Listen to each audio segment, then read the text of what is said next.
এই পরিচর্যা যদি আপনারা করে যেতে পারেন তবে আমি কথা দিচ্ছি আপনাদের লঙ্কা গাছের একটি পাতাও কুঁকড়ে যাবে না এবং গাছ খুব তাড়াতাড়ি বড় হবে, খুব তাড়াতাড়ি গাছে ফুল ফল চলে আসবে। নমস্কার, আমি দেবজ্যোতি ওরফে রান্তু। আপনারা দেখছেন রান্তুর ছাদ বাগান। প্রতিদিনের অভ্যাস মতো আজও আমি আপনাদের সামনে এসে গেছি লঙ্কার চারা গাছগুলোকে কি করে বড় করতে হবে এবং কি তার সেবা যত্ন করতে হবে। আমার এই যে লঙ্কা গাছগুলো দেখছেন, এই লঙ্কা গাছগুলো কিন্তু সব হচ্ছে আসামের ভূত ঝলকিয়া বলে যে লঙ্কার জাতটি রয়েছে, মানে প্রচণ্ড ঝাল। সঙ্গে রয়েছে একটি লঙ্কা ওই ধরনের, তাতে ঝালটা একটু কম, কিন্তু সেই লঙ্কার মধ্যে একটি গন্ধ রয়েছে, সেটা হচ্ছে ঘিয়ের গন্ধ, যার জন্য সেই লঙ্কাটাকে ঘি লঙ্কা বলা হয়। এবং সঙ্গে রয়েছে নাগা লঙ্কা, যেটাও প্রচণ্ড ঝালযুক্ত, সেটাকে অনেকে আবার মুম্বাই লঙ্কা বা বোম্বে লঙ্কাও বলে। এই যে লঙ্কার চারাগুলোকে আমি কিন্তু বীজ থেকে জার্মিনেশন করেই তৈরি করেছি। বর্তমানে সেই যে লঙ্কার চারাগুলো এখনও কিছু রয়েছে আমার কাছে। এই যে দেখুন সেই সমস্ত চারাগুলো, যেই চারাগুলোর থেকে আমি 6 ইঞ্চি টবে গাছগুলোকে রিপোর্ট করেছি। এই 6 ইঞ্চি টবে রিপোর্ট করে দেওয়ার পর আমি গাছগুলোতে একটি খাবার দিচ্ছি বর্তমানে, যদিও বর্ষাকাল এবং গরমও রয়েছে, কিন্তু যেহেতু গাছগুলো শেডে রয়েছে, বৃষ্টির জল ভিজতে পারছে না, আমি বাদাম খোল কিন্তু গাছগুলোতে একবার চার্জ করেছিলাম। সেই বাদাম খোল পেয়েই কিন্তু দেখুন গাছগুলোতে ঠিক কীভাবে গাছের গ্রোথ নিতে শুরু করেছে।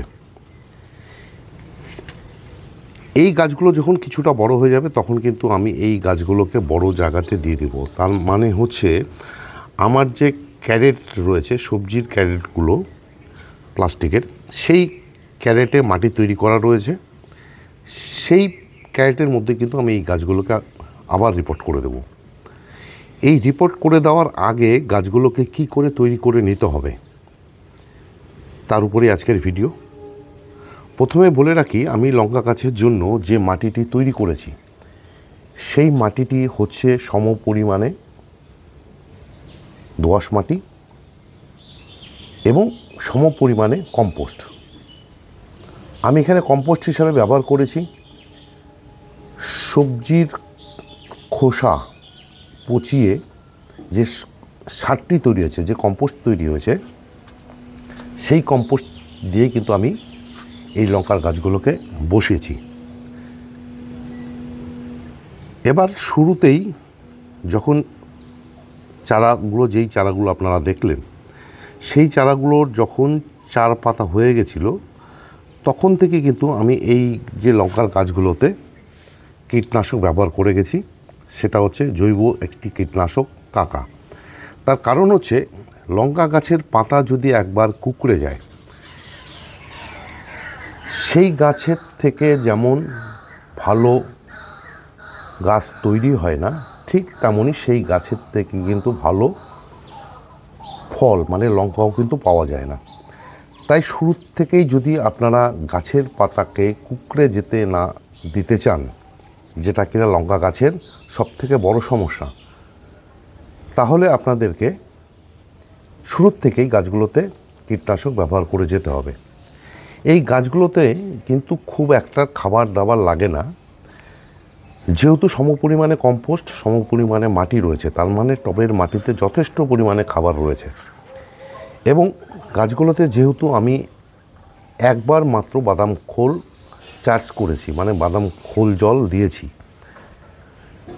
সঙ্গে দিয়েছিলাম মানে বাদাম খোল দেওয়ার পরের দিন হিউমিক অ্যাসিড এবং একটি ফাঙ্গিসাইড। সেই হিউমিক অ্যাসিড এবং যে ফাঙ্গিসাইড, সেটার রেশিও ছিল 1 লিটার জলে 1 গ্রাম হিউমিক অ্যাসিড এবং 2 গ্রাম ছিল র্যাডোমিল গোল্ড, মানে ফাঙ্গিসাইড। এই যে গরম বা বর্ষার মধ্যে যেহেতু আমি বাদাম খোল জল দিয়েছি, সর্ষার খোল জল ব্যবহার করিনি, কারণ সর্ষের খোল জল গাছের যে শেকড়, চারা শেকড়গুলোকে নষ্ট করে দিতে পারে, যা কিনা বাদাম খোলের ক্ষেত্রে সেই সম্ভাবনাটা একটু কম থাকে। আবার সর্ষের খোলের থেকে বাদাম খোলের যে নাইট্রোজেনের পরিমাণ, ফসফরাসের পরিমাণ এবং যে পটাশিয়ামের পরিমাণ অনেকটাই বেশি। তার জন্যই কিন্তু আমি বাদাম খোল জলটি ব্যবহার করেছি। ঠিক তার পরের দিন হিউমিক অ্যাসিড এবং ফাঙ্গিসাইড একটি পাউডার, যার কথা বললাম, সেটা গাছগুলোতে মানে টবের মাটিতে দিয়ে দিয়েছি, যে গাছের যতটুকু পরিমাণে দরকার। বিশেষ করে এই যে 6 ইঞ্চি গাছের জন্য 100 গ্রাম মানে 100 ml জল যথেষ্ট ছিল। এবার গাছগুলো যখন ঠিক এই পজিশনের আগে আমি কিন্তু দেখুন গাছের প্রতিটি যে ডগা, সে সমস্ত ডগাগুলোকে কিন্তু পিঞ্চ করে দিয়েছি। দেখুন প্রতিটি গাছই এই পিঞ্চ করে দেওয়াতে কী হয়েছে, দেখুন 3-4টে করে কিন্তু সমস্ত গাছে ডাল বেরিয়ে আসছে। এই কাজগুলো যদি করা যায় তাহলে কিন্তু গাছগুলোতে প্রচুর পরিমাণে গ্রোথ আসে, গাছটি যেমন একটু শক্ত সবল হয়, ঠিক তেমনই প্রচুর পরিমাণে ব্রাঞ্চ চলে আসে।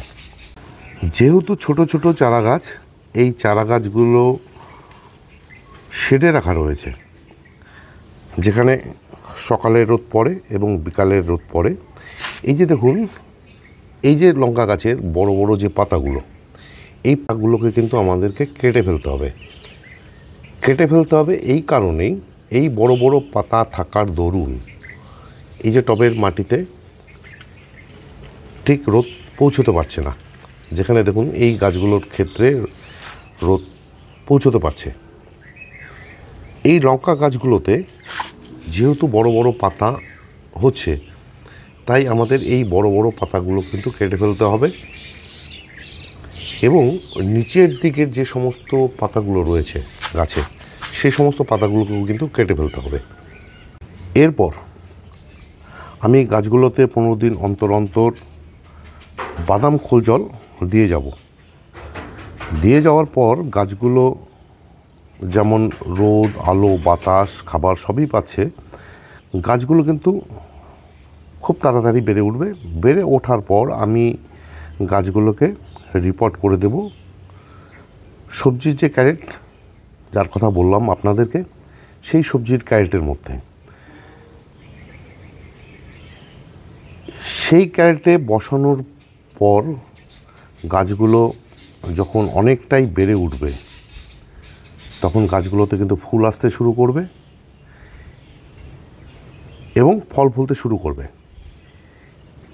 তার মাঝে কি করব, লঙ্কা গাছ কিন্তু ফসফরাস জাতীয় খাবার, মানে ফসফরাস খুব ভালোবাসে, তাই এই লঙ্কা গাছগুলোতে কিন্তু আমি প্রতি মাসে সুপার সিঙ্গেল ফসফেট 2 গ্রাম করে গাছের টবগুলোতে দিয়ে দেব। সঙ্গে চলবে বাদাম খোল জল, যদি বৃষ্টি থাকে তাহলে সেটা বন্ধ থাকবে। আর নিয়ম করে কীটনাশক দিয়ে যাব। ফাঙ্গিসাইড মাসে একবার, তাও সেটা দেবো হচ্ছে হিউমিক অ্যাসিডের সাথে মিশিয়ে। ডাইরেক্ট গাছগুলোতে স্প্রে করব না। এই গাছগুলো যখন বড় হয়ে যাবে, তখন কিন্তু ফুল যখন দিতে শুরু করবে, ফুল আসতে শুরু করবে, তখন কিন্তু আমি গাছগুলোতে যে কীটনাশক দেওয়া, সেটা কিন্তু বন্ধ করে দেব এবং দিয়ে যাব অনুখাদ্য মাইক্রোনিউট্রিয়েন্ট। সেটা আমি দেবো হচ্ছে অ্যাগ্রোমিন গোল্ড 15 দিনে একবার করে। আর গাছের পাতা ঝকঝকে এবং তকতকে থাকার কারণ কিন্তু আমি কিন্তু গাছগুলোতে মানে এই অবস্থা থেকে কিন্তু 15 দিন অন্তর অন্তর ম্যাগনেসিয়াম সালফেট গাছে দিতে শুরু করেছি।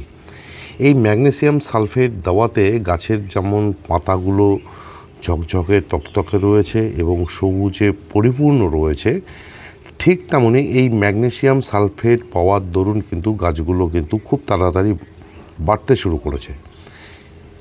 এই যে ম্যাগনেসিয়াম সালফেট, সেটা 15 দিন অন্তর অন্তর যতদিন গাছগুলো থাকবে ততদিন কিন্তু আমি গাছগুলোতে ব্যবহার করে যাব, এবং গাছগুলোতে ফুল আসার আগে থেকে কিন্তু আমি অনুখাদ্য গাছগুলোতে ব্যবহার করব। এই পরিচর্যা যদি আপনাদের ভালো লেগে থাকে তাহলে একটি লাইক দেবেন, কমেন্ট করবেন, এবং আমার চ্যানেলটি যদি সাবস্ক্রাইব করা না থাকে তাহলে অবশ্যই চ্যানেলটি সাবস্ক্রাইব করে নেবেন, কেননা প্রতিদিন দুপুর 2টোয় আমার এই চ্যানেলে কোনো না কোনো ভিডিও চলেই আসে। সেই সমস্ত ভিডিও দেখতে হলে বা পেতে চাইলে আমার চ্যানেলটিকে সাবস্ক্রাইব করে নিতে হবে। সবাইকে অশেষ অশেষ ধন্যবাদ এবং শুভেচ্ছা জানিয়ে আজকের এই ভিডিও শেষ করছি। সবাই ভালো থাকবেন, সুস্থ থাকবেন, সবুজের সাথে থাকবেন। ধন্যবাদ।